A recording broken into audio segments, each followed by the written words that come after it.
දැන් අප සමග සජීවීව සම්බන්ධ වෙනවා ශ්‍රී ලංකාවේ හිටපු යුද හමුදාපති ජෙනරල් දයා රත්නායක මැතිතුමන්. එතුමා ශ්‍රී ලංකාවේ සුවිශේෂී යුද හමුදාපතිවරයෙක්. ශ්‍රී ලංකාවේ යුද්ධය අවසන් වුණාට පසුව ශ්‍රී ලංකාවේ යුද හමුදාපති තනතුරට පත්වෙච්ච අත්දැකීම් බහුල කාර්ය බහුල යුද හමුදාපතිවරයෙක්. එතුමා දැන් ඔබ අමතනවා සජීවීව ශ්‍රී ලංකාවේ ඉඳලා ඉතාමත්ම කාර්ය බහුලයි. අපි මුලින්ම ඔබතුමාට ස්තුතිවන්ත වෙනවා අප සමග සම්බන්ධ වීම සම්බන්ධයෙන්. ඔබතුමා ගැන බොහෝ කරුණු තියෙනවා කියන්න ඔබතුමා කරපු සේවය. දැන් ඔබතුමාට අවස්ථාව අපි ගෞරවයෙන් ආරාධනා කර සිටිනවා මේ සභාව අමතන හැටියට.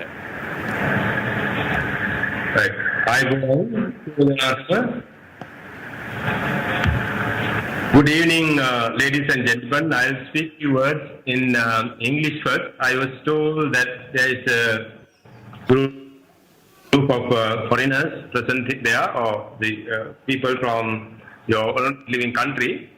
So I saw some photographs where Mahasangha was present.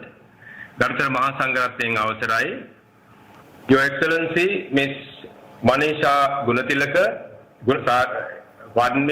Gunasekara, members from the British military and ex-military organizations, President, senior office bearers and members of the British Sri Lanka Forum, patriotic Sri Lankans living in the United Kingdom, dear children, ladies and gentlemen.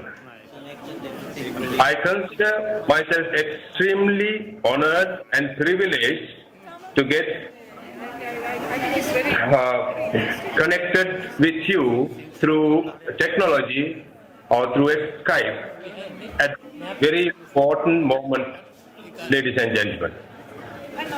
Also, I consider this is a great opportunity to talk to you few words as a soldier at a time you are remembering, reciprocating and respecting your own heroes who paid their supreme sacrifice to protect our or your motherland. I understand the British Sri Lanka Forum having this event for the 11th consecutive year. Dear friends, I am so grateful to you for not forgetting the military heroes you are, though you are living thousands of kilometers away from your own homes. Ladies and gentlemen, the success we achieved in May 2009 by defeating the world's most dangerous terrorist organization, the Tamil Tigers of Sri Lanka, or popularly known as Liberation Tigers of Tamil Eelam, the LTTE, is a unique achievement. Why I am saying it was a unique achievement?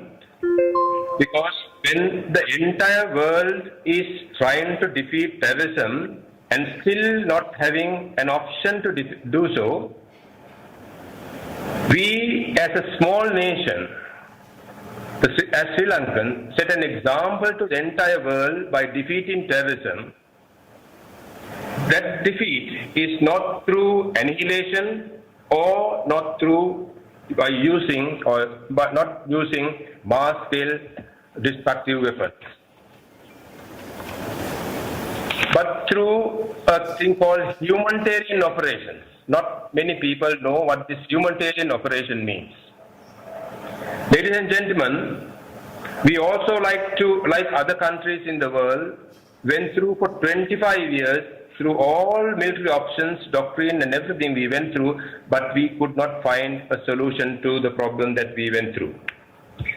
But we realized day by day it was growing, and finally our terrorists reaching to the level that they were about to reach their objective or about to separate our country actually. Then in 2005, with the advent of the new political and military leadership, we introduced the humanitarian operation with 4 basic fundamentals. The first fundamental was to maintain 0 casualties to civilians.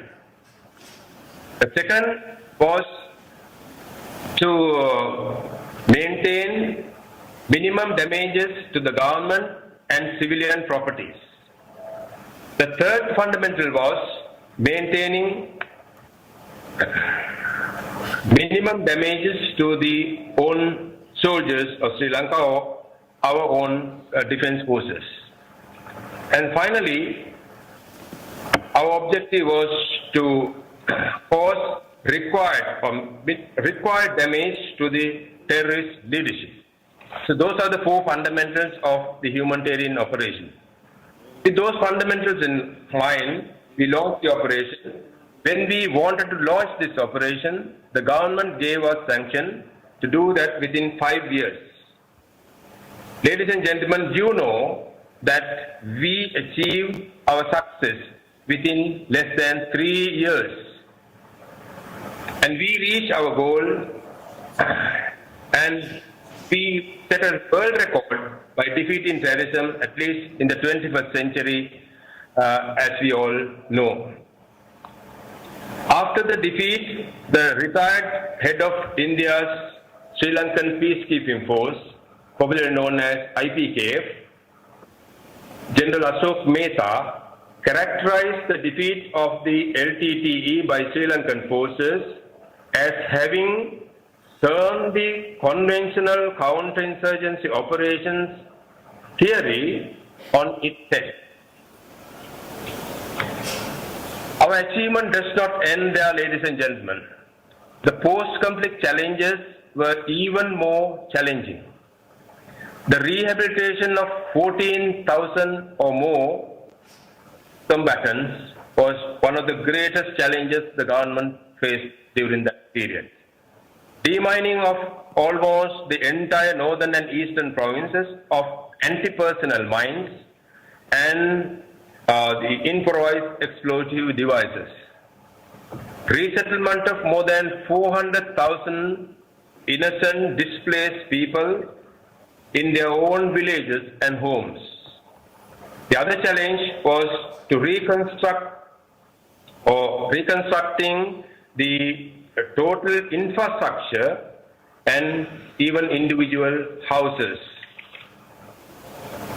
When we discussed all these challenges with the international community and the UN organization, ladies and gentlemen, they wanted more than 5 to 20 years to reach or achieve these objectives.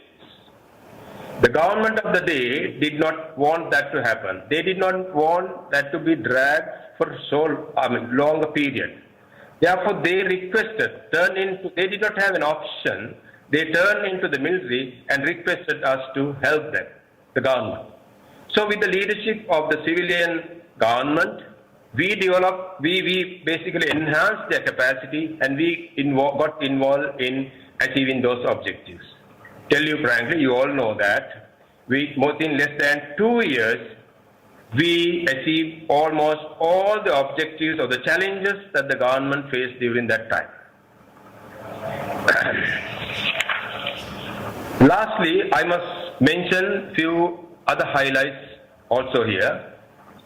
I must tell you that the rehabilitation program that we carried out or we conducted has become the best rehabilitation program in the world.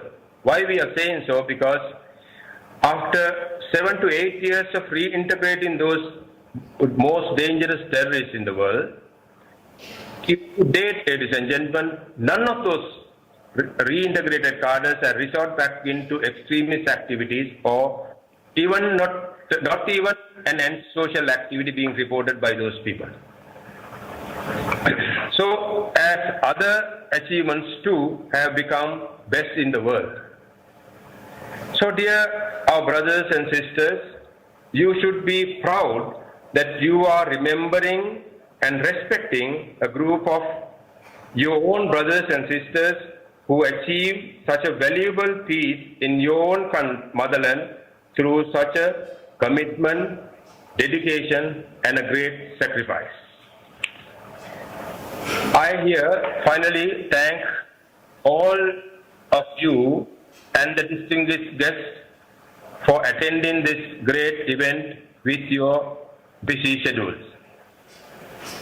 From here, if you permit me, I will speak few words in Sinhala as requested by the organizers. Lonawarre Mahathurni, ada ඔබ සියලු දෙනා මේ එක්රැස් වෙලා ඉන්නේ ඉතාමත්ම වැදගත් කටයුත්තකට බව අපි සියලු දෙනාම දන්නවා.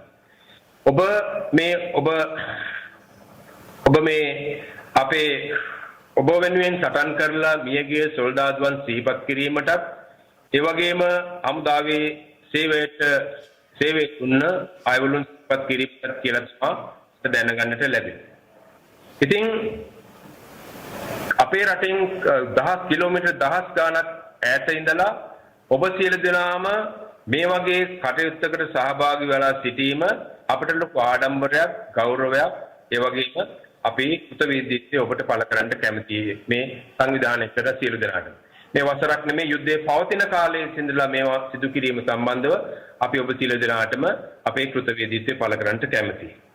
ඉතින් මේ අවස්ථාවේ ඔබ රටින් පිටස්තරව සිටිනකොට ඉතාමත්ම හොඳින් රට ගැන විමසිල්ලෙන් විපරමින් ඉන්න බව අපි සියලු දෙනාම දන්නවා. මේ වෙලාවේ අපේ රටේ දේශපාලන සමාජ ආර්ථික වශයෙන් ඉතාමත්ම කනගාටුදායක තත්ත්වයකට පත් වෙලා ඉන්න බව ඔබ සියලු දෙනා දන්නවා.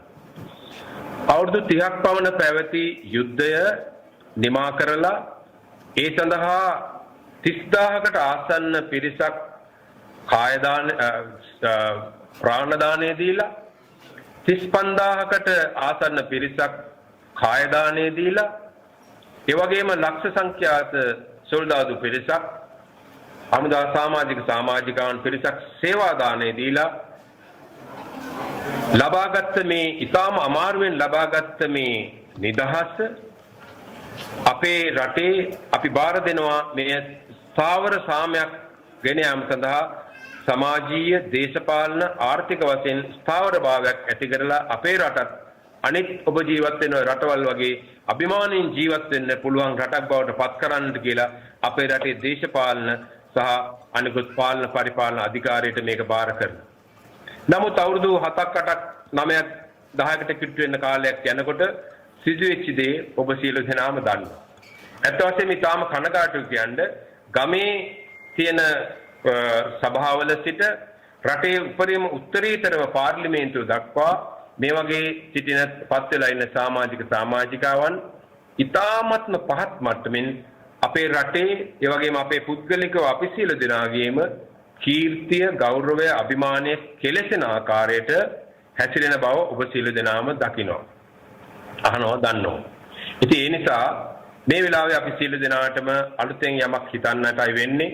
අවුරුදු 70ක් පමණ කාලයක් තිස්සේ 1948 සිට මේ දක්වා 70කට වැඩි කාලයක් මේ රට සෑම අභියෝගයකින්ම ජයගෙන මෙතෙක් ඇවිල්ලා අපි ආපස්සු ඇරිලා බලනකොට අපිට මොකද වෙලා තියෙන්නේ කියලා අපිට කනගාටුයි කියන්නට. ඒ නිසා මේ අවස්ථාවේ ඔබ සියලු දෙනාම නැවත හිතලා මේ ජාති කුල මල ආගම් ભેද වලින් තොරව අපේ රට ගොඩ ගන්නට උත්සාහ වෙන්න ඕනේ. අලුත් විදිහට හිතලා මේ විශේෂයෙන් මේවා ඇති වෙලා තියෙන්නේ අපි මේ බෙදා වෙන් වෙලා සිටින නිසා. අපි බෙදා වෙන් කරලා තියෙනවා. ඒ වෙන් කරුවා අවුරුදු 450ක් පමණ කාලයක් යටත් විද්‍යාවාදීන් අපේ රටේ ඉඳලා අපි බෙදා වෙන් කරන තත්ත්වයකටපත් කරා. නමුත් ඒ ඇයට බැන ඉඳලා මේ අවස්ථාවේ වැඩක් නැහැ. මොකද අවුරුදු 71ක් පමණ කාලයක් අපිට තිබුණා මේවයින් ගොඩ එන්න ඕන තරම් දේවල් හදාගෙන. නමුත් අපේ දේශපාලන අධිකාරිය රට පාලනය කරපු අයලුන් අපි දිනෙන් දින පරිහානිය කරගෙන ගිය බව මේ දවස්වල සිදුවෙන දේවල් වලින් ඔබට පේනවා. ඒ නිසා සහෝදරිනි අපි හිතන්නට ඕන යමක් අලුතෙන් හිතලා අපේ රට ගොඩ ගන්නට අපි සියලු දෙනාම එකමෙන් එකතු වෙලා අලුත් විදියට හිතන්නට ඕනේ. මේ දේශපාලඥයින් වැඩ කර නැති මිනිස්සු හිතන මේ පසේ රටේ සුවඳ හඳුරන පුද්ගලයෝ පාර්ලිමේන්තුවට අරින්න අපිට විශ්වාසවන්තව රටේ වැඩ කර ගන්නට පුළුවන් මිනිස්සු තෝරලා බේරලා සමාජයෙන් අරගෙන යන්නට අපි සමාජයේ සංවිධානය වෙලා සමාජයේ අපි සියලු දෙනාම එකට එකතු වෙලා මේ අයට විශාල ප්‍රෙෂර් එකක් මේ අයට තර්ජනයක් ගර්ජනයක් වෙන විදියට වැඩ කරන්නට අපි හිතා ගන්නට මේ වගේ අවස්ථාවල. ඉතින් මම වැඩි වෙලා ගන්නෙ නැහැ. ඔබ සියලු දෙනාම ඊ타ත්ම දැන් සෑහෙන වෙලා මේ වගේ මේ සාකච්ඡාවේ හිටියා මේ උත්සවයේ හිටිය බව මට දැනුණා. ඒ නිසා මම වැඩි වෙලාවක් ගන්නෙ නැහැ. කාට හරි ජනක තියෙනවා නම් ප්‍රශ්නයක් එහෙම අහන්නට ඔබ කිව්ව විදිහට මට අවස්ථාවක් ඔබ බලාපොරොත්තු වෙනවා. ඔබගේ ප්‍රශ්නයක් තියෙනවා නම් මගෙන් අහන්න. ඒකට උත්තර දෙන්න පුළුවන්. ඕනෑම විදිහේ ප්‍රශ්නයක්. ඒකේ කිසි ගැටලුවක් නැහැ. ඔව් එහෙමනම් අපේ සෙන්පතිතුමා කියන ඕන ප්‍රශ්නයකට පිළිතුරු දෙන්න සූදානම් කියලා. දැන් මේ ප්‍රශ්න ඇසීමේ වාරයයි. පොඩ්ඩක් ඉන්න. හිටපු යුදහමතිපතිගේ කතාවට මම බොහොම ස්තුති කරනවා. ඉතාමත් ආඩම්බරයි අද රටේ තියෙන තත්ත්වය ගැන නිර්භයව කතා කිරීම ගැන. ඔබට බොහොම ස්තුතියි. අපි සොල්දාදු ඇටිට බය නැහැනේ. අපි යකාට බය නම් සෝනේ ගෙවල්ලා දන්නේ මේ ලෝකේ ධර්ම ත්‍රස්තවාදියා විනාශ කරන්න බය වුන් නැති අපි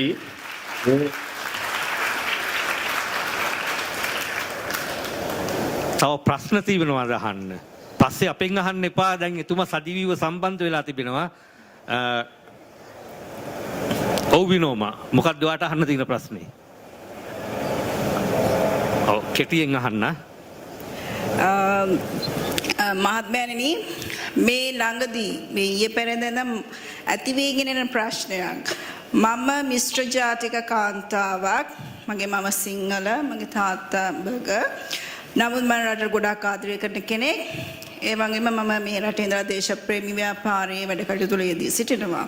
ඒ වගේම රණවිරුවන් වෙනුවෙන්. දැන් මේ ඊයේ පෙරේදා ඉඳලා පටන් ගත්තා Facebook එක හරහා මට ටැග් කරන්න. ඒ ඇවිල්ලා මම බුද්ධාගම විනාශ කරන්න යනවා කතෝලික කාන්තාවක් කියලා. ඒ වගේම මම මිශ්‍ර කියලා මේ සිංහල ජාතියට ප්‍රහාරයක් එල්ල කරනවා කියලා මෙහි රටේ ඉඳලා. එතකොට ඒක මම දකින්නේ මටත් අනිත් කතෝලික ශ්‍රී ලාංකිකයන්ටත් අනිත් ආගම් අදහන සුළු ජාතිකයන්ටත් මගේ රටේ ඒක එක්තරා විදියක අමුතු ආකාරයේ ත්‍රස්තවාදී ව්‍යාපාරයක් කියලා. ඒව සම්බන්ධයෙන් ඔබතුමාලා ගන්න පියවර මොකක්ද? මොකද අපි ඔක්කොම ශ්‍රී ලාංකිකයෝ. ඇත්තෙන්ම මේක ඔබ පවණක් අත්දැකපු අත්දැකීමක් නෙවෙයි. මේ සමාජයේ අපි කියවනේ අවුරුදු 450ක් අවුරුදු 443ක් තිස්සේ මේ රට බෙදා වෙන් කිරීමට ඉතාමත්ම සැලසුම් සහගතව බෙදා වෙන් කරලා තමයි තියෙන්නේ. ඉතින් ඒ බෙදා වෙන් කිරීමේ ප්‍රතිඵලයක් හැටියට අපට අවුරුදු 70ක් පවන මේ කාලය තුල ඒක ගොඩ ගැනීමට බැරි තත්වයක් ඇති වෙලා තියෙන බවයි මම ඉස්සෙල්ලත් කිව්වේ. ඉතින් මේවැනි ව්‍යාකූල තත්වයකට පත් වුණාම රටකට නායකත්වයක් නැතුව රටේ හොඳ පෞරුෂත්වයක් තියෙන කොන්දක් තියෙන නායකයෙක් නැතුව රටේ සිටිනකොට මේ වගේ ප්‍රශ්න තමයි ඇති වෙන්නේ. මේවා සංවිධානාත්මකව අපට විරුද්ධව වැඩ කරන බලවේග මේ අපි අතර තියෙන කොටස් ඒ කියන්නේ බෙදා වෙන් කරන සිංහල දෙමළ මුස්ලිම් අය කොටවනවා. ඒ වගේම ආගමික වශයෙන් මිනිස්සු කොටවනවා. මේ වගේ දේවල් වලට මේ තියෙන අද Facebook එක වගේ මේ සමාජ දාලා සහ අනිකුත් මේ තියෙන තාක්ෂණයේ දියුණුවත් නිසා විවිධ අයවලුන් මේ වගේ දේවල් ප්‍රහාර එල්ල කරනවා. නමුත් ඔබ උගත් කාන්තාවක් හැටියට හිතන්නට ඕනේ දේවල් තමයි මේවා තමයි සාමාන්‍යයෙන් තියෙන අභියෝග. මේවට සැලෙන්නට එපා. මේවා සැලෙන්නේ නැතුව ඔබ සියලු දෙනාම අපේ රටේ පොදු අරමුණ ඉෂ්ට කරගන්න for the best interest of the country කියලා හිතාගෙන වැඩ කරන්නට ඕනේ අපි සියලු දෙනාම. මේ తాවකාලේ අර අහලා තියෙන කතාවක් සද්දන්තය ගමන් කරනකොට බල්ලු බුරනවා ගමේ. නමුත් සද්දන්තයා කවදාවත් බල්ලොත් එක්ක පොර කන්නට යන්නේ නැහැ. ඔහුගේ අරමුණ කරා ඔහු යනවා කෙහෙල් ගහක් කනවා පොල් ගහක් කාලා ඌ ගාන්ට යනවා. ඒ වගේ ඔබ කවුලාවත් කලබල වෙන්නට සොල්දාදුව හැටියට අවුරුදු 30ක් පමණ යුද්ධයේදී අපට මේ වගේ ගැරහුම් පෙරහුම් ඒ වගේම තර්ජන ගර්ජන ඕන තරම් එක්ුණා. අපට බංකර් ඉස්සරහට ඇවිල්ලා ඇඳුම් ගලලා පස්සපැත්ත පෙන්නුවා. අපේ මූණට කෙල ගැහුවා. අපිව මරන්නේ ඉන්න බ්‍රොයිලර් චිකන් කියලා අපිට කිව්වා. නමුත් අවදාවත් අපි සැලුන්නේ නැහැ. ඒ නිසා අපෙන් ගන්න ආදර්ශය මේ ලෝකේ නොබෙල් තාගේ දෙන පුද්ගලයා මේ වෙලාවට හිටියනම් ඔහු ඉන්ට්‍රොඩියුස් කරනවා මේ ඉවසීමට සහ දරා ගැනීමේ ශක්තියට නොබෙල් තෑග්ගක්. එහෙම වුණා නම් ශ්‍රී ලංකාවේ සොල්දාදුවා තමයි අනිවාර්යයෙන්ම ඒකට සුදුසු වෙන්නේ. මොකද ඉච්ඡර ඉවසීමෙන් සහ අපි දරා ගැනීමෙන් හිටියා. ඉතින් බොහොම ස්තුතියි. ඉතින් අපි කියන්නේ ඔබටත් එසේ ඉන්න කියලා.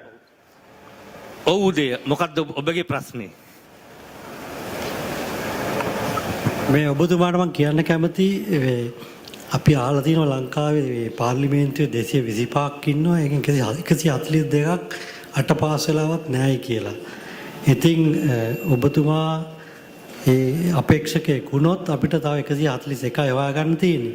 ඔබ දේශපාලනේ යනවද කියලා මම දැනගන්න කැමතියි.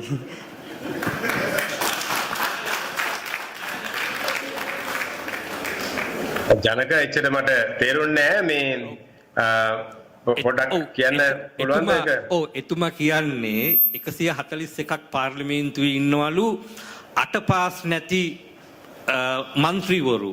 ඉතින් රටේ විශාල ධනයක් වැය කරනවා ඒ අට පාස් മന്ത്രിවරු නඩත්තු කරන්න.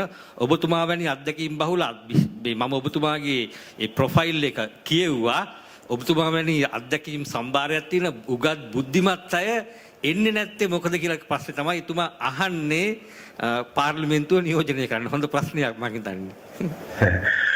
මේක තමයි හුඟක් අය හිතන්නේ මේ දේශපාලනයට මෙන්න උනේ. ඇත්තටම දේශපාලනඥයෝ අටපාස් වුණ්ඩ ඔය තක්කඩින් පාර්ලිමේන්තුවට එනවා කියලා උණ්ඩ බැනලා වැඩක් නැහැ. මගේ වචන වලට සමාවෙන්න. මේ නමුත් ඒ මිනිස්සු අරින්නේ මේ අපිමයි.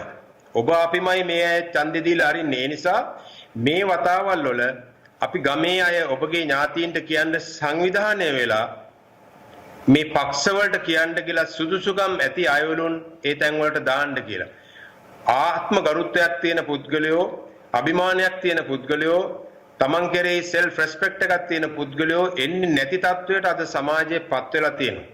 සමාජයේ මේ දේශපාලනේ. ඒ නිසා ඒ වගේ වගකිය යුතු වටිනා පුද්ගලයන්ට එන්නට පුළුවන් විදිහේ වාතාවරණයක් ඇති කරන්න අපිම තමයි සංවිධානය වෙලා මේ දේශපාලන පක්ෂ වලට බල කරන්නට ඕනේ. ඒ නිසා අපි සියලු දෙනාම එකතු වෙලා ඒ වැඩේ කරමු. දැන් රට තුල ඒ වගේ පිබිදීමක් ඇති වෙලා තියෙනවා. ඒ පිබිදීමට ඔබ සියලු දෙනාම දායක වෙන්න කියලා අපි යෝජනා කරනවා. නැතුව මේ තනියම ගිහිල්ලා මේව කරන්නට අමාරුයි. අපිත් ඉස්සරහට බලාපොරොත්තු වෙනවා රජයට සහ පක්ෂවලට කියන්න සොල්දාදු හැටියට මේ රටේ අපි ඉවසුවා ඇති අපිට එකතු වෙලා වැඩ කරන්න කියලා මේ විධායකට, ව්‍යවස්ථාදායකට, අධිකරණයට සහ ප්‍රධාන ආගමික නායකයෝ සෑම දෙයකට අපි ඉල්ලා සිටීමට බලාපොරොත්තු වෙනවා. ඒ අයගෙනුත්. ඔබතුමාගේ අදහසක් නැද්ද එන්න? මොකද එහෙම වුණොත් එහෙම අපිට මේ කණ්ඩායමක් එක්ක ඇවිල්ලා සහයෝගයක් දෙන්න පුළුවන්. අපි කොහොමත් මැතිවරණ වලදී ලංකාවට එනවා. ඒ කාලේ නිවාඩුව කොහොම හරි හදාගෙන අපිට ජනක ඊට වඩා වැඩ තියනවා කරන්න. ඒ වගේ අවස්ථාවකට මුහුණ දෙන්න සොල්දාදු හැටියට අපි වැඩ කෙරුවා. නමුත් මේක සිවිල් සමාජයේ පුද්ගලයෝ තමයි ගිහිල්ලා මේව කරන්න ඕනේ. සිවිල් සමාජෙත් ඉන්නවා හොඳ අයවලුන්. ඒ නිසා අපි විශ්වාස කරනවා එවැනි අවල්ට මෙවරවත් ඊළඟ වතාවට අවස්ථාවක් ලැබෙයි කියලා. මොකද අපි මේ සුසුකන් නැති මිනිස්සු අරින්න කියලා ප්‍රෙෂර් කරොත්, තර්ජනය කරොත්, ඒ වගේම මේවට අනුබල නොදුන්නොත් අපිට සිදු වෙනවා ඒ වගේ හොඳ පුද්ගලයෝ එතකොට අපි තනියම නෙමේ ගොඩක් කට්ටිය එයි සමාජයේ එකතු වෙලා ඒ වගේ දෙයක් කරොත්. අවසන් ප්‍රශ්නය.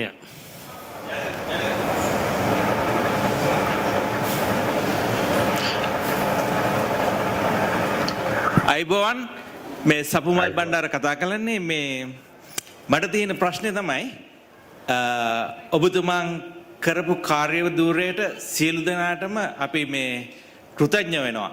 We are very grateful the job you have done and you are number 1 armed forces in the world. I am saying this because one reason.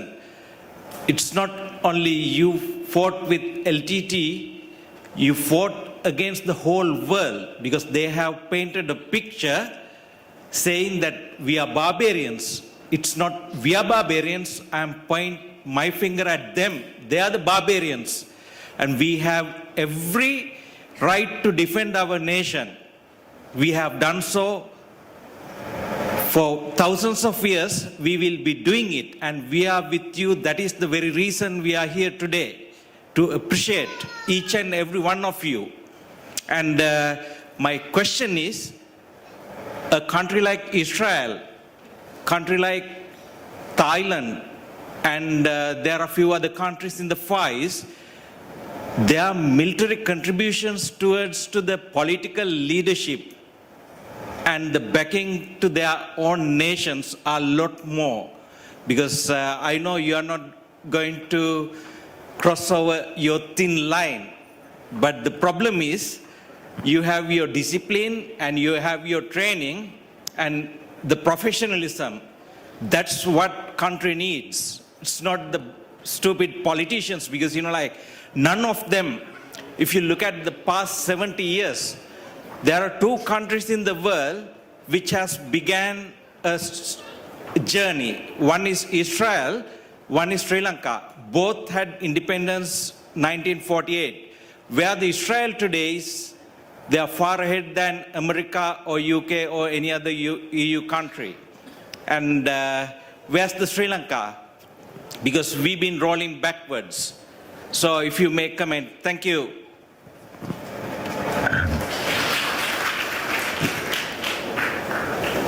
ඒක තමයි අපිට තියෙන්නේ මේවට අපිට quick විසඳුම් නැහැ, short cuts නැහැ.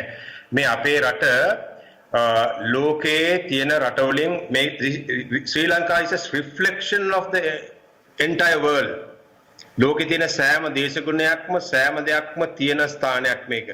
ලෝකයේ විද්‍යාත්මක ෆයින්ඩින්ග්ස් අනුව ගුරුත්වාකර්ෂණය අඩුම ස්ථානයක් මෙතන.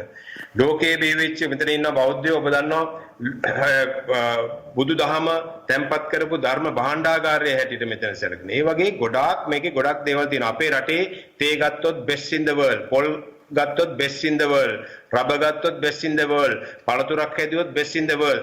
ඒ හැම දෙයක්ම සිදු වෙලා තියෙන්නේ මේ පසේ තියෙන සාරවත් බව ඒ වෙනස. මේ ඕන තරම් දේවල් අපිට resources නැහැ කියලා නෑ. අපිට ඕන තරම් දේවල් තියෙනවා අපිට ගමනක් යන්නට. ඉතින් අර ඊශ්‍රායලයේ තායිලන්තයේ වගේ දේවල් හැදෙන්නේ ඒ රටවල නායකත්වයේ බිහි වෙලා ඒ නායකත්වය වලින් සංකල්ප නිර්මාණය කරගෙන ඒ සංකල්ප ක්‍රමානුකූලව ක්‍රියාත්මකට නම් කරලා ඒවා මැනේජ් කරලා ගත්තාම you develop concepts, you strategize it, you implement it, you properly monitor it, manage it. That is how you run a country or a family or an organization. For that you have to have a proper leadership. The leaders are, you have to develop these leaders. The leaders are developed through education, society, parents and all that. ඉතින් ඒ වගේ system එකක් මෙතන නැතිකොට අපිට මේ වගේ දේවල් ඇතිවෙනවා. ඊශ්‍රායලයේ ඒ වගේ රටවල් ගත්තාම ඒ රටවල නායකයෝ ඉන්නවා, ක්‍රමවේද තියෙනවා. ඒ තියෙන දේවල් challenges අරගෙන ඒ අය නොහැක්කක් නොමැත කියලා අදිෂ්ඨානයෙන් අභීතව අත්මුණ කරා යන කට්ටියක්. එතකොට එහෙම නැතුව අපි මේ අයාලේ යන කට්ටියක් වුණාම මේවා හැදෙන්නේ නැහැ. ඒ නිසා මේට අත්‍යවශ්‍යම දේ තමයි මේ වෙලාවේ අපි සිවිල් සංවිධානය හැටියට සිවිල් සමාජය හැටියට සංවිධානය වෙලා අපේ රටේ ඇති වෙන දේශපාලන නායකත්වයේ සුසු පුත්කලු අරගෙන ඒක නිශ්‍යාකාරව රට අවශ්‍ය සංකල්පයක් නිර්මාණය කරලා හරි දිශාවට ගමන් කිරීමේ ක්‍රමවේදය අපි හදා ගන්නට ඕනේ. ඒ නිසා මෙය තමයි අත්‍යවශ්‍ය දේ. ඒ නැතුව අපි කෑ ගහලා බැනලා මේවා අරගෙන මිනිස්සුත් එක්ක පොර කාලා කරන්න පුළුවන් දෙයක් නෙමෙයි මේක. ඉවසීමෙන් වැඩ කරන්න ඕනේ අවස්ථාවක්. ඒ නිසා ඔබ මේ අවස්ථාවේ ප්‍රජාතන්ත්‍රවාදී තියෙන හොඳම දේ තමයි ඒ අවස්ථාවන් කූලව හොඳම පුද්ගලයෝ තෝරලා ඒ අය ඉස්සරහට අරින්න සූදානම් වෙන්න ඕනේ. ඒ තමයි අපිට මේ වෙලාවේ කරන්න පුළුවන් දේ.